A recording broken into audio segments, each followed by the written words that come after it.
Pericles, Prince of Tyre, Act 2. Enter Gower. Here have you seen a mighty king, his child I wis to incest bring. A better prince and benign lord, that will prove awful both in deed and word. Be quiet then, as men should be, till he hath passed necessity. I'll show you those troubles reign, losing a mite, a mountain gain. The good in conversation, to whom I give my benison, is still at Tharsis, where each man thinks all is writ he speaken can. And to remember what he does, build his statue to make him glorious. But tidings to the contrary are brought your eyes. What need I speak? Dumb show. Enter at one door Pericles, talking with Cleon, all the train with them. Enter at another door a gentleman with a letter to Pericles. Pericles shows the letter to Cleon. Pericles gives the messenger a reward and knights him. Exit Pericles at one door and Cleon at another. Good Helicane that stayed at home, not to eat honey like a drone from others' labors, for though he strive to kill in bad, keep good alive, and to fulfill his prince desire, sends word of all that haps in Tyre. How Thaliard came full bent with sin, and hid intent to murder him, and that in Tharsis was not best longer for him to make his rest. He, doing so, put forth to seize, where men when been there seldom ease. For now the wind begins to blow, thunder above and deeps below, makes such in quiet that the ship, should house him safe, is racked and split, and he, good prince, having all lost, by waves from coast to coast is tossed. All perishin of man of pelf, nay aught escape end but himself, till fortune, tired with doing bad, threw him ashore to give him glad. And here he comes, what shall be next? Pardon old Gower, his long's the text.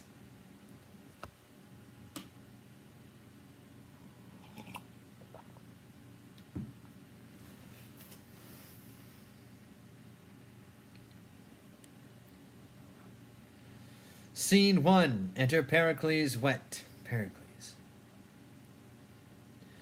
Yet cease in your ire, you angry stars of heaven. Wind, rain, and thunder, remember earthly man is but a substance that must yield to you. And I, as fits my nature, do obey you. Alas, the seas hath cast me on the rocks, washed me from shore to shore, and left me breath, nothing to think on but ensuing death.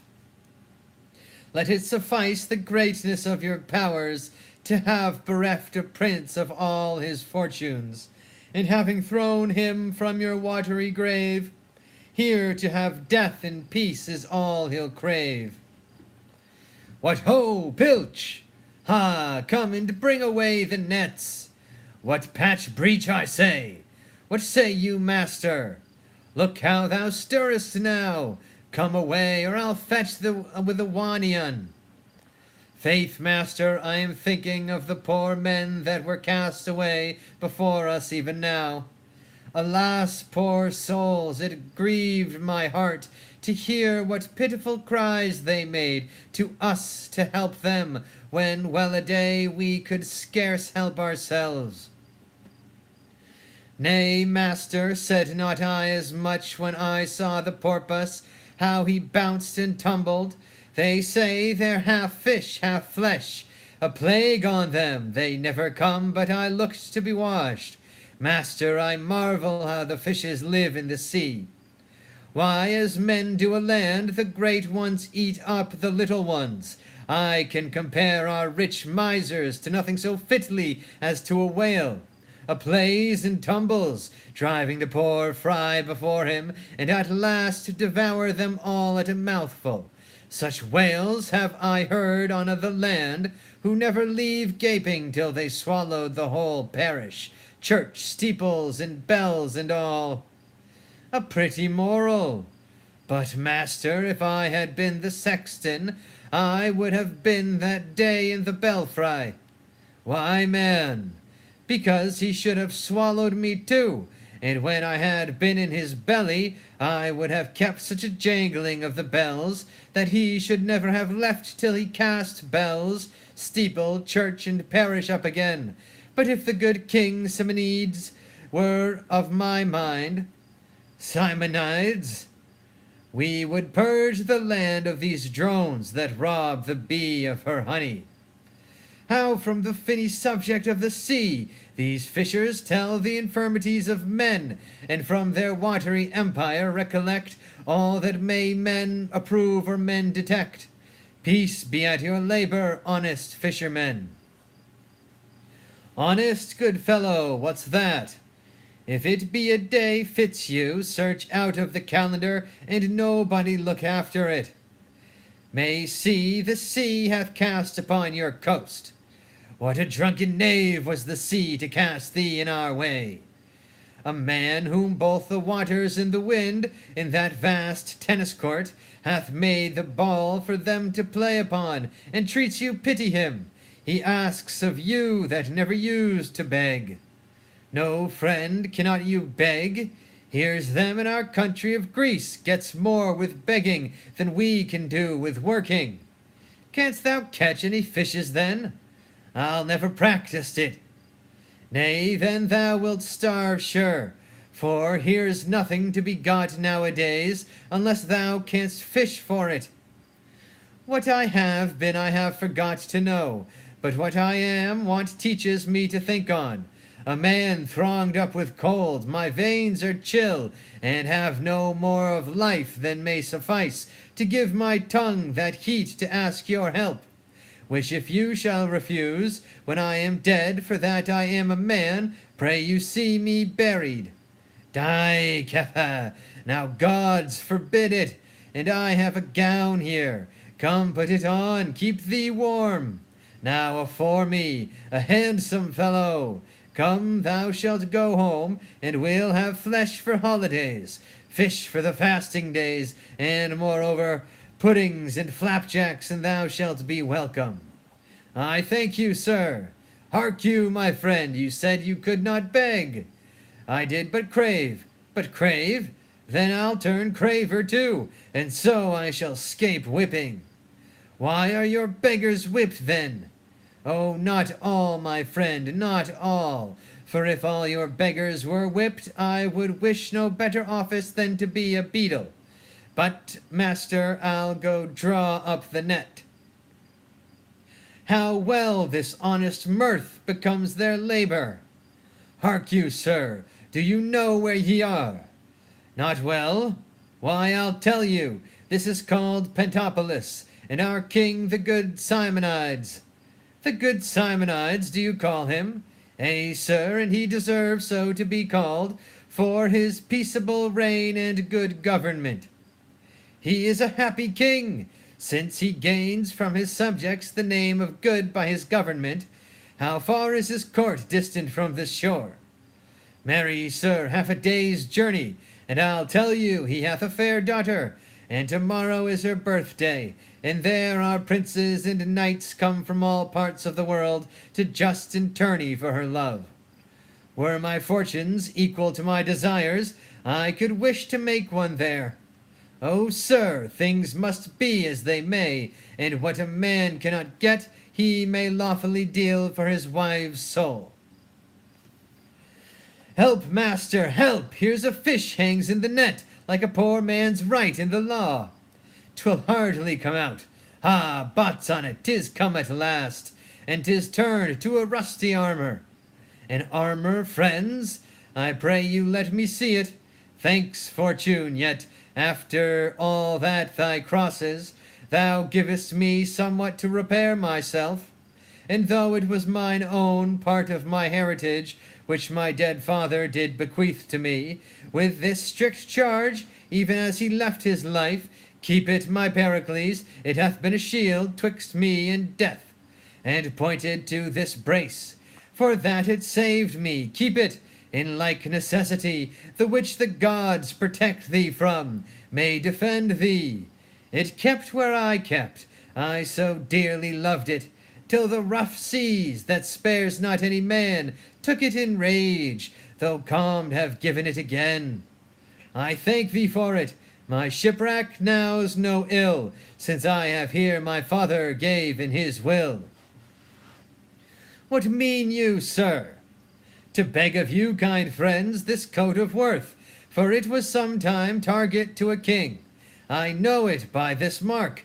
He loved me dearly, and for his sake I wish the having of it, and that you guide me to your sovereign's court, where with it I may appear a gentleman, and if that ever my low fortunes better, I'll pay your bounties. Till then, rest your debtor. Why, wilt thou tourney for the lady? I'll show the virtue I have borne in arms. Why do you take it, and the gods give thee good in it? But hark you, my friend, 'twas we that made up this garment through the rough seams of the waters. There are certain condolements, certain veils. I hope, sir, if you thrive, you'll remember from whence you had them. Believe it, I will.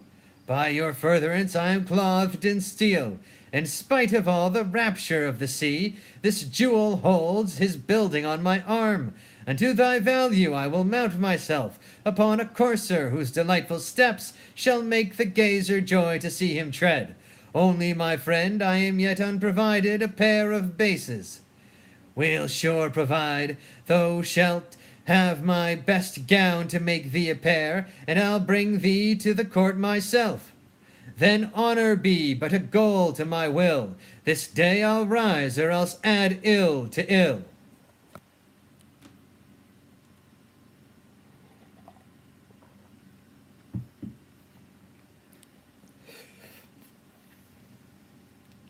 Scene 2. Enter Simonides with attendants, lords, and Thaisa. Simonides. Are the knights ready to begin the triumph? They are, my liege, and stay your coming to present themselves. Return them, we are ready, and our daughter here, in honor of whose birth these triumphs are, sits here like beauty's child, whom nature gat for men to see, and seeing wonder at. It pleaseth you, my royal father, to express my commendations great, whose merits less. It's fit it should be so, for princes are a model which heaven makes like to itself. As jewels lose their glory if neglected, so princes their renowns if not respected. 'Tis now your honor, daughter, to entertain the labor of each knight in his device, which to preserve mine honor I'll perform. Who is the first that doth prefer himself? A knight of Sparta, my renowned father, and the device he bears upon his shield is a black Ethiop reaching at the sun, the word lux tua vita miha. He loves you well that holds his life of you. Who is the second that presents himself? A prince of Macedon, my royal father, and the device he bears upon his shield is an armed knight that's conquered by a lady. The motto thus in Spanish, piu per doncera que per forza. And with the third of Antioch, and his device a wreath of chivalry. The word me Pompey provexit apex. What is the fourth? A burning torch that's turned upside down. The word qui me alit me extingui, which shows that beauty hath his power and will, which can as well inflame as it can kill. The fifth hand environed with clouds, holding out gold that's by the touchstone tried, the motto thus, sic spectanda fides. And what's the sixth and the last, the which the knight himself with such a graceful courtesy delivered?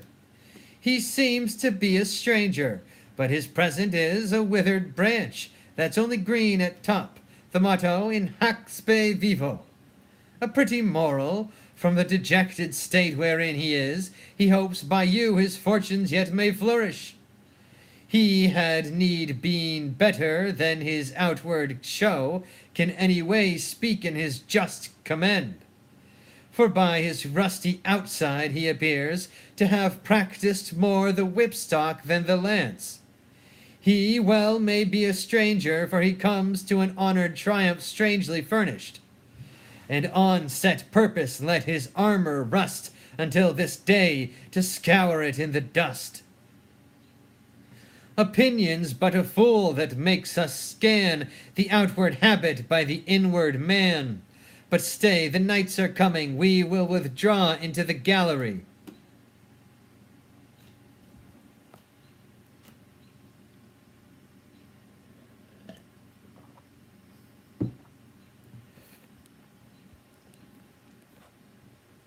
Scene 3. A banquet prepared. Enter the king, Simonides, Thesa, marshal, lords, ladies, attendants, and knights from tilting.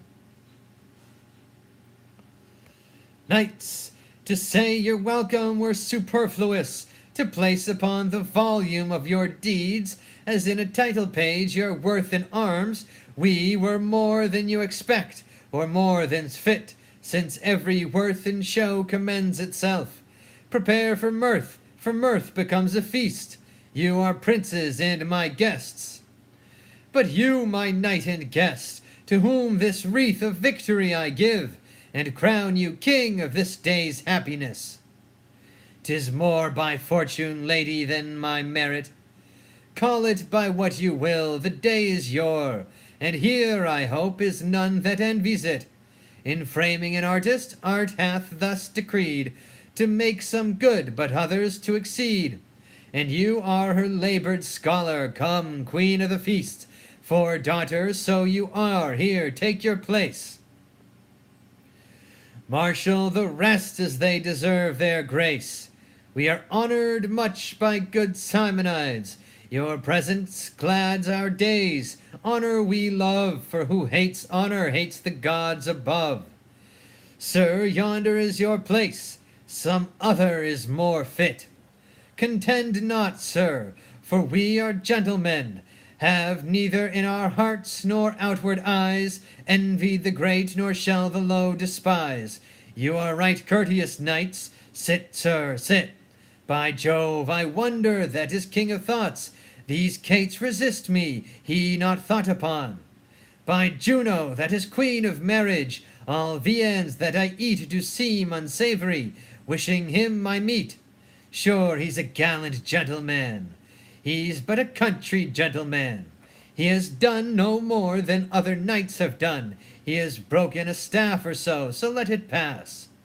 To me he seems like a diamond to glass. Yon king's to me like to my father's picture, which tells me in that glory once he was.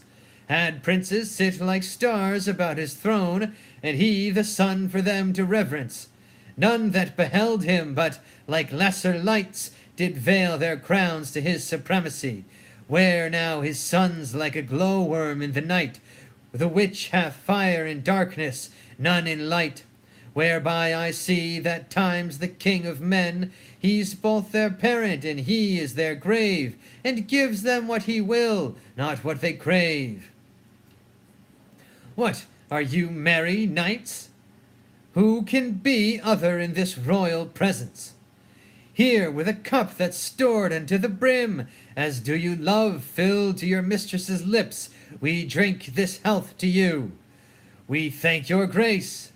Yet pause a while, yon knight doth sit too melancholy, as if the entertainment in our court had not a show might countervail his worth. Note it not you, Thesa?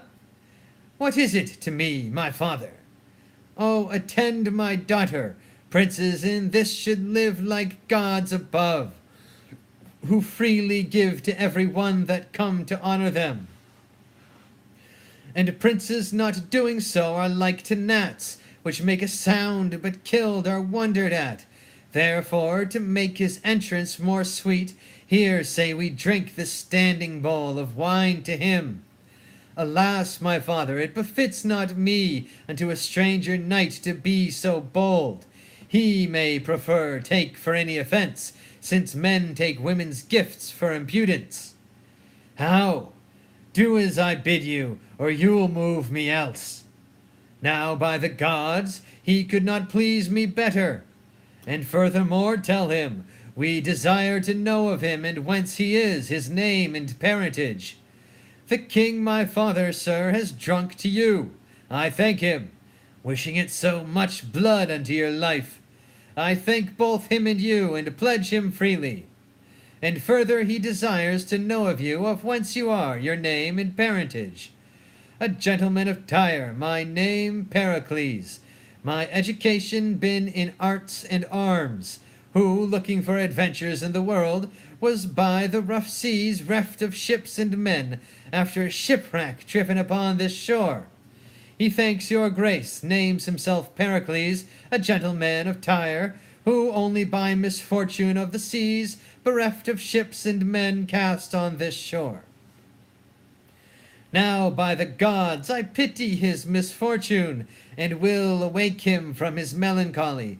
Come, gentlemen, we sit too long on trifles, and waste the time, which looks for other revels. Even in your armors as you are addressed, will well become a soldier's dance. I will not have excuse with saying this. Loud music is too harsh for the ladies' heads, since they love men in arms as well as beds. So this was well asked, 'twas so well performed. Come, sir, here's a lady that wants breathing too. And I have heard you knights of Tyre are excellent in making ladies trip, and that their measures are as excellent. In those that practice them they are, my lord. Oh, that's as much as you would be denied of your fair courtesy. Unclasp, unclasp! Thanks, gentlemen, to all have done well. But you the best, pages and lights, to conduct these knights unto their several lodgings. Yours, sir, we have given order be next our own. I am at your grace's pleasure. Princes, it is too late to talk of love, and that's the mark I know you level at. Therefore each one betake him to his rest. Tomorrow all for speeding do their best.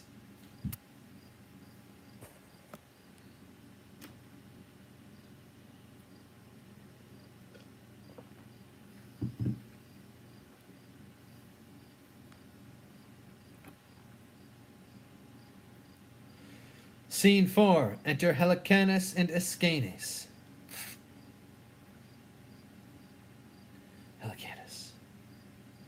Know, Ascanes, know this of me.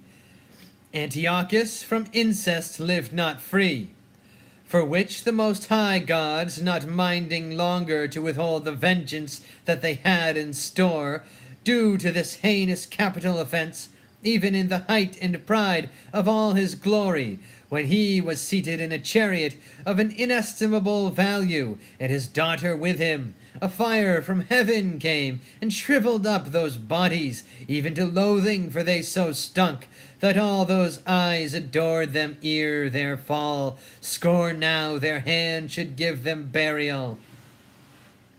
'Twas very strange, and yet but justice, for though this king were great, his greatness was no guard to bar heaven's shaft, but sin had his reward. 'Tis very true. See, not a man in private conference or council has respect with him but he. It shall no longer grieve without reproof, and cursed be he that will not second it. Follow me, then. Lord Helicane, a word with me, and welcome. Happy day, my lords. Know that our griefs are risen to the top, and now at length they overflow their banks. Your griefs for what? Wrong not your prince you love. Wrong not yourself, then, noble Helicane. But if the prince do live, let us salute him, or know what grounds made happy by his breath. If in the world he live, we'll seek him out. If in his grave he rest, we'll find him there, and be resolved he lives to govern us, or dead, give us cause to mourn his funeral, and leave us to our free election. Whose death indeed the strongest in our censure, and knowing this kingdom is without a head, like goodly buildings left without a roof, soon fall to ruin. Your noble self, that best know how to rule and how to reign, we thus submit unto our sovereign. Live, noble Helicane! Try honor's cause, forbear your suffrages.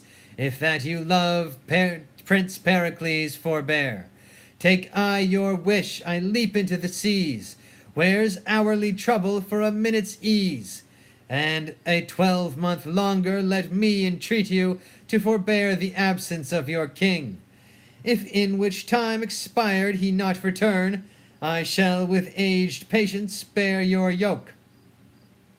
But if I cannot win you to this love, go search like nobles, like noble subjects, and in your search spend your adventurous worth.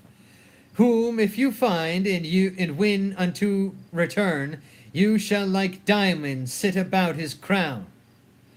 To wisdom he's a fool that will not yield, and since Lord Helicane enjoineth us, we with our travels will endeavor.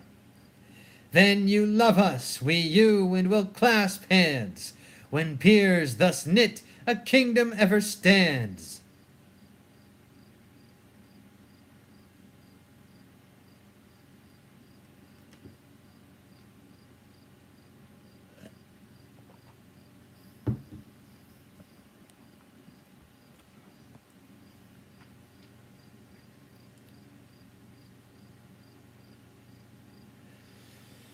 Scene 5. Enter the king, Simonides, reading of a letter. At one door the knights meet him. Good morrow to the good Simonides. Knights, from my daughter this I let you know, that for this 12-month she'll not undertake a married life. Her reason to herself is only known, which from her by no means can I get. May we not get access to her, my lord? Faith, by no means, she hath so strictly tied her to her chamber, that 'tis impossible. 12 moons more she'll wear Diana's livery. This by the eye of Cynthia hath she vowed, and on her virgin honor will not break it. Loath to bid farewell, we take our leaves. So they are well dispatched. Now to my daughter's letter. She tells me here she'll wed the stranger knight, or never more to view nor day nor light. 'Tis well, mistress, your choice agrees with mine, I like that well. Nay, how absolute she's in it, not minding whether I dislike or no. Well, I do commend her choice, and will no longer have it be delayed. Soft, here he comes, I must dissemble it. All fortune to the good Simonides. To you as much, sir, I am beholding to you for your sweet music this last night. I do protest my ears were never better fed with such delightful pleasing harmony. It is your grace's pleasure to commend, not my desert. Sir, you are the music's master, the worst of all her scholars, my good lord. Let me ask you one thing. What do you think of my daughter, sir? A most virtuous princess, and she is fair too, is she not? As fair day in summer, wondrous fair. Sir, my daughter thinks very well of you, so well that you must be her master, and she will be your scholar, therefore look to it. I am unworthy for her schoolmaster. She thinks not so, peruse this writing else. What's here? A letter that she loves the knight of Tyre. 'Tis the king's subtlety to have my life.